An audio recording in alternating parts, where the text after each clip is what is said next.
Not here, you missing out. This show.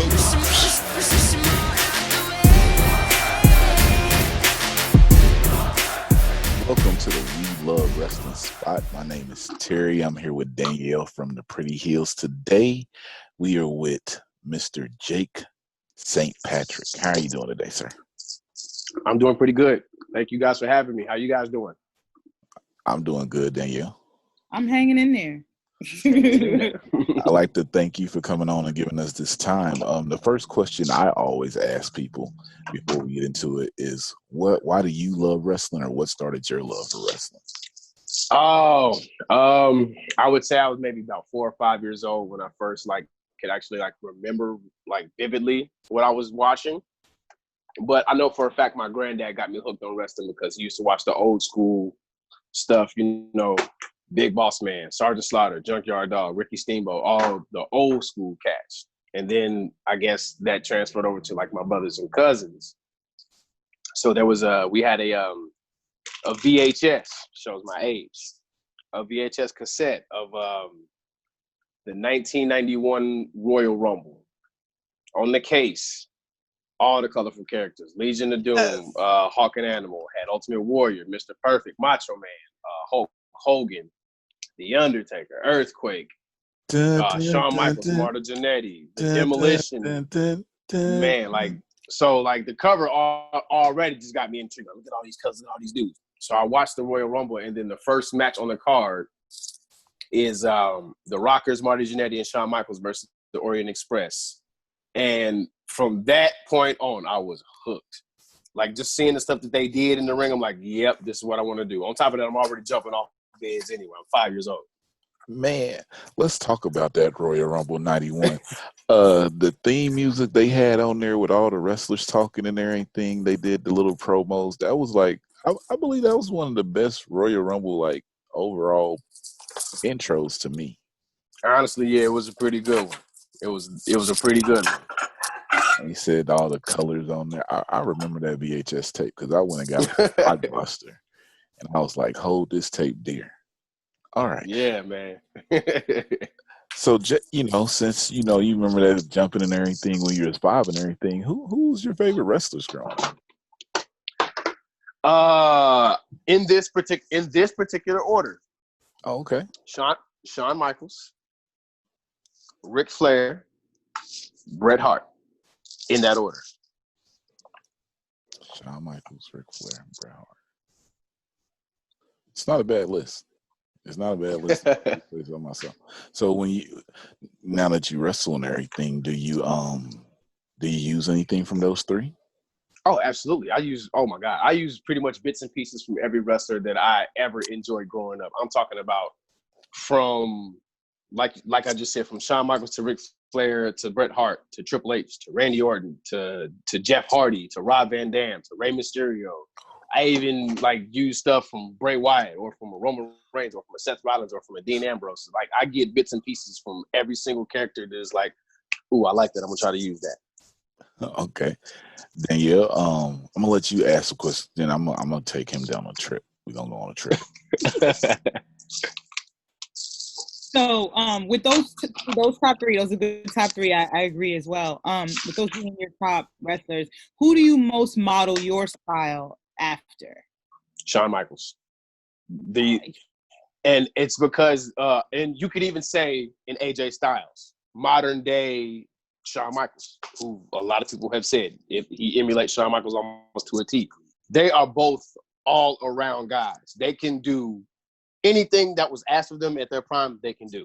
The moonsaults, the 450s, the top rope jumps, the technical wrestling, the submission style wrestling, the brawling. They could do each and every aspect of it. There were no limits to anything they can do. And that's what I try to emulate myself. I don't try to just be a high flyer. I don't try to just be technical savvy or submission specialist. I don't try to just be a brawler or a striker. I try to put each and every one of those categories into my arsenal. Okay. So, and I want to just like, you know, bring it out of you further. So we're talking about the charisma as well, the actual character and the gimmick. Absolutely. Now, I probably don't got that part down pat because those guys are talking about wizards, scientists when it comes to that type of game. I will not ever say or claim that I am anywhere near that level. But if I'm shooting for something, that's the level that I want to shoot for. Okay. So I do know that, you know, people who, you know, current wrestlers and talents in both industries, right? The professional, on television professional and the independent, their characters tend to evolve. So from the day that they start, they're who they are, then they kind of are intermediate and they're one thing, and then they eventually evolve into something either totally different or maybe what may be considered the pinnacle of whoever they wanted their character to be. Where do you see yourself right now? And if there is an evolution, what would you be evolving into? Oh man, y'all dipping into my secrets. I was supposed to keep this one. Well, I mean, you don't have to tell the secret, but you can, you know, touch on stuff but not be specific. Just sprinkle. I'll put it like this. I started as Treacherous Ty Gamble, TTG for short. That's when I started. I started training in September of 2014. I had my first official match in March of 2015. And I literally pulled Treacherous Ty Gamble out of my rear end. It was like, okay, come up with something. Like, I don't know what to come up with. And again, with my fraternity, my chapter is Treacherous Theta Gamma, TTG. So I was like, okay, let's just think of something. Treacherous Ty Gamble, boom, there it was. And then I moved to Florida. This is my first stint in Florida. I was Treacherous Ty Gamble. And again, they were like, oh, well, who's Treacherous Ty Gamble? What's his character? I'm like, well, I guess he's kind of a high flyer. You know, I didn't really know what the answer was. So I was like, I guess he's kind of a high flyer. And so there was this promotion called Enigma Pro, which is no longer, they're defunct.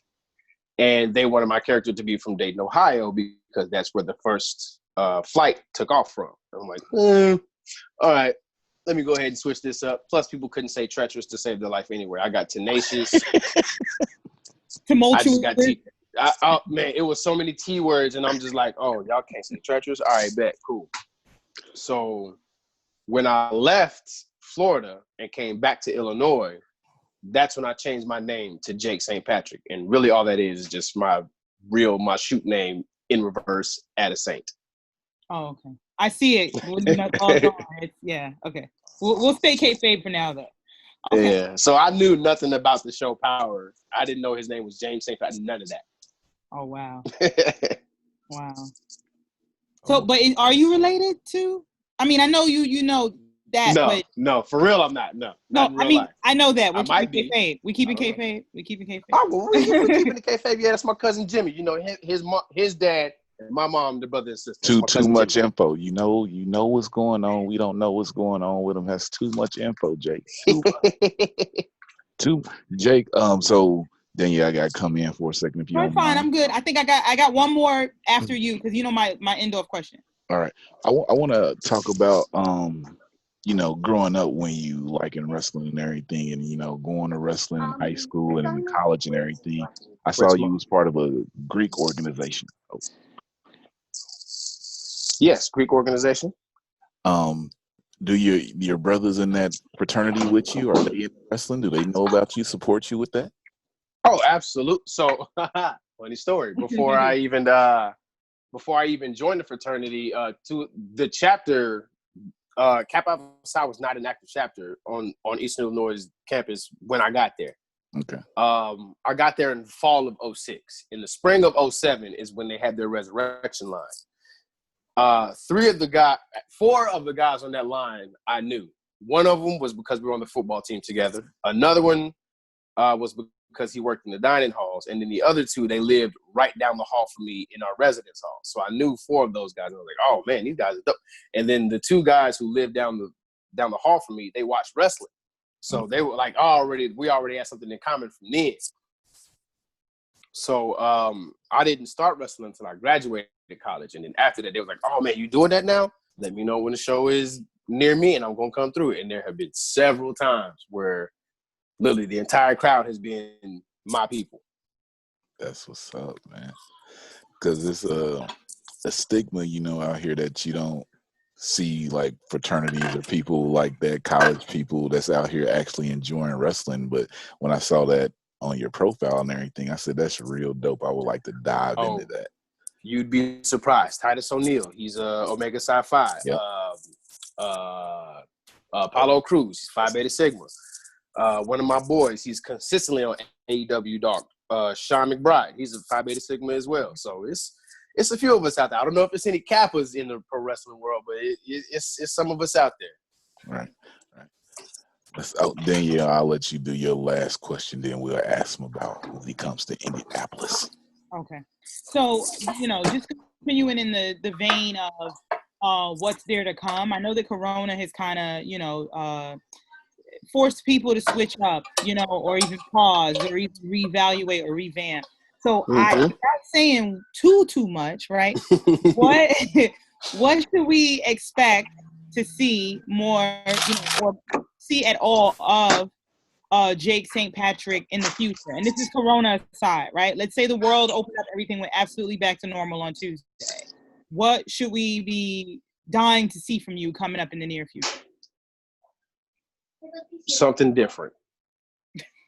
You're not going to see the normal Jake St. Patrick that you're used to seeing. You're going to see something different. You're going to see someone different. Again, without going into too much detail, you're going to get the other side of Jake St. Patrick. I don't even know what that means, but it got me tad bit excited. That's what I'm saying. Yeah. We want to leave them with that. It's up here right now. Everybody, Oh, will we see that at because we have a show. I'm in Indiana, as you know. So we have a show coming up, GCW Pro, September 26th. Will we be seeing that side there? Unfortunately, September 26th, I do have plans. Yes. Man. Yes. Now, I was supposed to come to Indiana this weekend for a Generation Championship Wrestling show, but it got canceled because of any circumstances beyond our control. Yeah. September 26th. That's the show, right? That's the show that got pushed back. Yeah. So you coming to the Generation Championship show? Oh, yes. That was the one that, it got canceled, but it got pushed back. Mm-hmm. So, they did ask me would I be available for September 26th, and I told them I will not be available because I have prior engagements that weekend. I'm sad.